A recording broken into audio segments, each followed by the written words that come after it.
بسم اللہ الرحمن الرحیم۔ السلام علیکم۔ 24 دسمبر 2019 بروز منگل سعودی عرب کے حوالے سے تازہ ترین نیوز بلیٹن لے کر آپ کی خدمت میں حاضر ہوں۔ اگر آپ بھی سعودی عرب کے حوالے سے باخبر رہنا چاہتے ہیں، اس ویڈیو کو مکمل دیکھیے، چینل کو سبسکرائب کیجیے۔ ویڈیو کا آغاز کرتے ہیں سعودی عرب کی تازہ ترین خبروں سے۔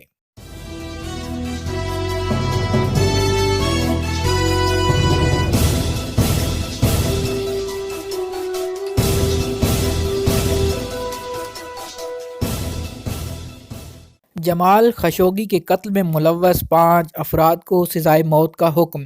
سعودی پبلک پراسیکیوٹر نے اعلان کیا کہ صحافی جمال کے قتل میں ملوث ہونے کا الزام ثابت ہونے پر 5 ملزمان کو سزائے موت اور 3 ملزمان کو جرم پر پردہ ڈالنے کے الزام ثابت ہو جانے پر 24 سال قید کی سزا سنائی گئی، جبکہ 3 افراد کو الزامات ثابت نہ ہونے پر بری کر دیا گیا۔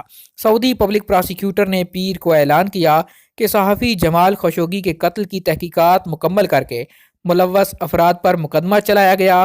اس کیس میں 31 افراد شامل تھے، جن میں سے 21 کو گرفتار کیا گیا، جبکہ 10 کو تفتیش کے لیے بلایا گیا تھا۔ پبلک پراسیکیوٹر کی جانب سے جاری کردہ بیان کے مطابق اس مقدمے میں 11 افراد پر فرد جرم عائد کر کے فوجداری کا مقدمہ چلایا گیا۔ دارالحکومت ریاض میں قائم فوجداری مقدمات کی سماعت کرنے والی عدالت نے 5 ملزموں کو موت کی سزا سنائی۔ یہ 5 افراد جمال خشوگی کے قتل میں براہ راست ملوث پائے گئے۔ عدالت نے دیگر 3 ملزمان کو مجموعی طور پر 24 سال قید کی سزا دینے کا فیصلہ سنایا۔ ان دونوں کے خلاف واردات پر پردہ ڈالنے کا الزام ثابت ہوا۔ سزا پانے والے تمام مجرمان ایپلیٹ کورٹ میں اس سزا کے خلاف اپیل کر سکتے ہیں۔ پبلک پراسیکیوٹر نے اس فیصلے کی مزید تفصیلات بتانے کے لیے پریس کانفرنس منعقد کی، جس میں خشوگی کے قتل کی تحقیقات کے نتائج پیش کیے گئے۔ 11 ملزمان کے خلاف دیے گئے فیصلے میں 5 ملزمان کو سزائے موت سنائی گئی۔ پبلک پراسیکیوٹر کا کہنا ہے کہ خشوگی کے قتل میں ملوث تمام افراد پر مقدمہ چلایا گیا اور عدالتی کارروائی مکمل ہونے پر فیصلہ سنایا گیا۔ پبلک پراسیکیوٹر کے مطابق مقدمے کی سماعت میں خشوگی کے اہل خانہ اور ترکی کے نمائندے بھی موجود رہے۔ پبلک پراسیکیوٹر نے یہ بھی واضح کیا کہ سعودی کونسلر محمد العتیبی جمال خشوگی کے قتل کے وقت جائے وقوع پر موجود نہیں تھا۔ انہوں نے اس وقت کسی اور جگہ اپنی موجودگی کے ثبوت بھی پیش کر دیے۔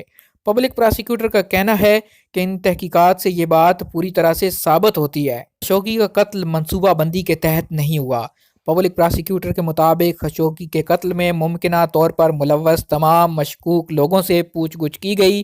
برطرف مشیر ایوان شاہی سعود القحطانی سے بھی خشوگی کے قتل کیس میں پوچھ گچھ کی گئی، تاہم ان پر کوئی فرد جرم عائد نہیں کی گئی، جبکہ احمد اسیری کو پوچھ گچھ کے بعد کوئی الزام ثابت نہ ہونے پر رہا کر دیا گیا۔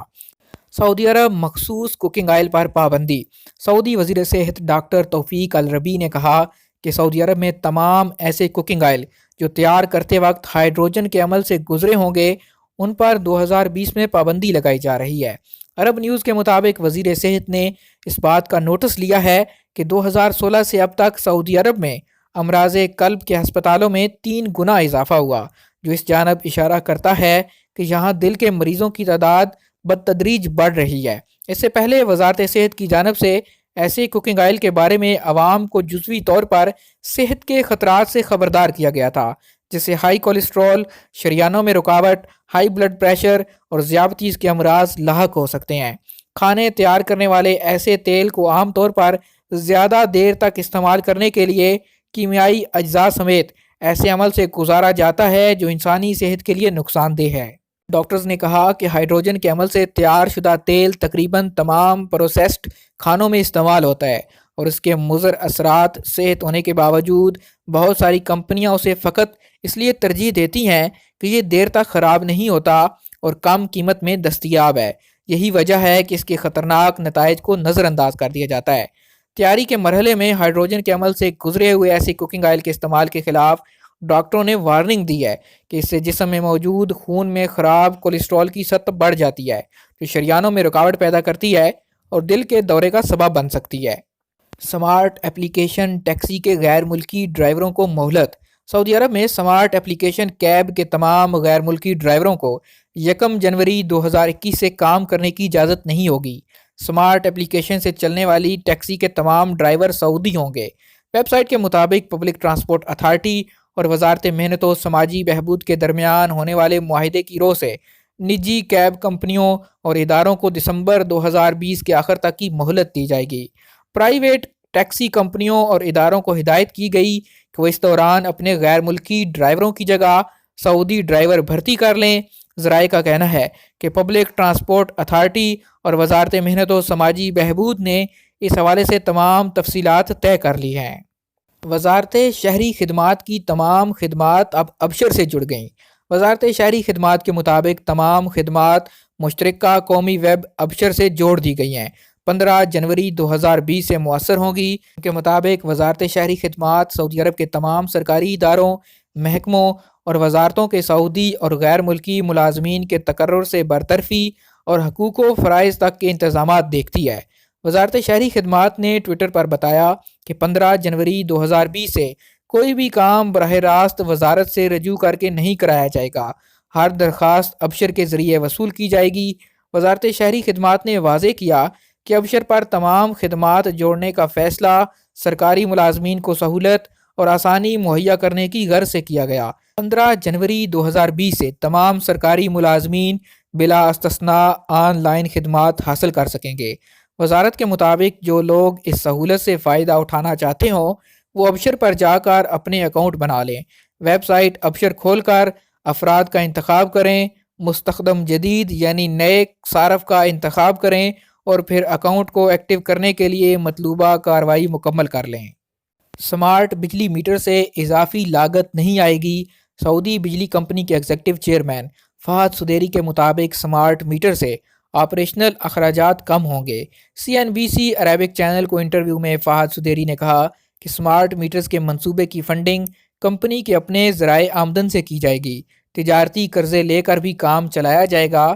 مزمز نیوز کے مطابق الصدیری نے مزید کہا کہ سمارٹ میٹر سے صارفین پر کوئی اضافی بوجھ نہیں پڑے گا۔ حکومت سے اس منصوبے کے لیے قرضہ لیا جائے گا اور نہ کوئی گرانٹ طلب کی جائے گی۔ یہ منصوبہ مکمل طور پر اقتصادی ہے۔ فہد صدیری کا کہنا تھا کہ سمارٹ بجلی میٹر منصوبے کی اہمیت یہ ہے کہ یہ قومی منصوبہ ہے۔ اس کے پیچھے حکومت اور صارفین کا عزم ہے۔ سعودی بجلی کمپنی بجلی پیدا کرنے اور بجلی کی تقسیم کے نیٹ ورک کو مضبوط بنانے کے منصوبوں پر کام کر رہی ہے۔ کوشش یہ ہے کہ صارفین بجلی سروس سے کسی بھی حالت میں محروم نہ ہوں۔ یاد رہے سعودی بجلی کمپنی نے گزشتہ جمعرات کو سمارٹ میٹرز لگانے اور درآمد کرنے کے ٹھیکے دیے ہیں۔ ان کے تحت پورے ملک میں تمام لوگوں کے لیے 1 کروڑ سمارٹ میٹرز 9.56 ارب ریال کی لاگت سے لگائے جائیں گے۔ 30% پرائیویٹ سکول کیوں بند ہوئے؟ سعودی صنعت و تجارت کونسل کے ماتحت انٹرنیشنل سکولوں کی قومی کمیٹی کے سابق چیئرمین ڈاکٹر منصور بن صالح کے مطابق سکولوں کی لاگت بڑھ جانے سے 30% سکول بند ہو گئے۔ سرمایہ کار مارکیٹ سے نکل گئے۔ پرائیویٹ اور انٹرنیشنل سکولوں کے منتظمین بڑھتے ہوئے اخراجات کے باعث مشکل میں ہیں۔ المدینہ اخبار کے مطابق پرائیویٹ اور انٹرنیشنل سکولوں میں سرمایہ امور کے ماہرین نے زور دیا کہ سکولوں کو زیادہ سے زیادہ فنڈ فراہم کیے جائیں، سکول بنانے کے لیے پلاٹس مہیا کیے جائیں، مختلف سکولوں کو ایک دوسرے میں جوڑنے کی پالیسی اپنائی جائے۔ ماہرین کا کہنا ہے کہ چھوٹے سرمایہ کاروں سے مالی کفالت طلب کرنے کی شرط منسوخ کر دی جائے۔ اس شرط سے 30% سرمایہ کار حالیہ دنوں میں مارکیٹ سے نکل گئے۔ سکول بند ہونے کی بڑی وجہ 10 سے 20% تک لاگت میں اضافہ ہے۔ اگر پرائیویٹ اور انٹرنیشنل سکولوں کو درپیش مسائل حل نہ کیے گئے تو مستقبل میں اس حوالے سے سرمایہ کاری متاثر ہوگی۔ وزارت تعلیم کی ہدایت ہے کہ سکولوں کو ایسی عمارتوں میں منتقل کیا جائے جو معیاری ضوابط پر پوری اترتی ہوں۔ دوسرا اہم مسئلہ یہ ہے کہ زمینوں کے بڑھتی قیمتیں ہیں۔ تیسرا بڑا چیلنج تعمیرات کی بڑھتی ہوئی لاگت ہے۔ واضح رہے کہ وزارت تعلیم پرائیویٹ اداروں کے ذریعے 2000 سرکاری سکول چلوا رہی ہے۔ اس سے سرمایہ کاری کے نئے مواقع کھلنے لگے ہیں۔ وزارت کا اندازہ ہے کہ پرائیویٹ تعلیم کے شعبے میں فی الوقت 16 ارب ریال سے زیادہ کا سرمایہ لگا ہوا ہے۔ مسجد الحرام کے دروازوں پر نئی نمبرنگ۔ مکہ مکرمہ میں مسجد الحرام کی انتظامیہ کے مطابق مسجد کے دروازوں کی روشن اور واضح رنگوں سے نئی نمبرنگ شروع کر دی گئی۔ یہ فیصلہ زائرین کی سہولت کے لیے کیا گیا۔ اخبار کے مطابق مسجد الحرام کی انتظامیہ نے کنگ فہد والے توسیع حصے کے گیٹ 79 سے روشن اور واضح نمبروں سے نمبرنگ کا تجربہ شروع کیا۔ اس تجربے کا جائزہ لیا جا رہا ہے۔ کامیابی کی صورت میں مسجد الحرام کے تمام دروازوں کی روشن رنگوں سے نمبرنگ کا سلسلہ شروع کیا جائے گا۔ روشن اور واضح رنگوں سے حرم شریف کے دروازوں کی نمبرنگ عربی اور انگریزی دونوں زبانوں میں کی جا رہی ہے۔ حرم شریف کے دروازوں کی قدیم نمبرنگ زائرین کو واضح طور پر نظر نہیں آتی تھی۔ نئی نمبرنگ اب واضح ہے، نمبر دائیں سے بائیں کی طرف تحریر کیے جا رہے ہیں۔ اسے رات اور دن دونوں وقت میں آسانی سے پڑھا جا سکے گا۔ زائرین کافی فاصلے سے بھی کسی بھی دروازے کا نمبر آسانی سے دیکھ سکیں گے۔ آج تک کے لیے اتنا ہی۔ مزید خبروں اور نیوز اپڈیٹس کے لیے دیکھتے رہیے MJ اسٹوڈیو۔ چینل کو سبسکرائب کیجئے، ساتھ میں بیل آئیکن پریس کیجئے تاکہ نئی آنے والی ویڈیوز کے نوٹیفیکیشن آپ تک پہنچ سکیں۔ اگر ہماری آج کی ویڈیو آپ کو پسند آئے اسے لائک کیجئے، شیئر کیجئے اور کمنٹ کر کے اپنی رائے سے ضرور آگاہ کیجئے۔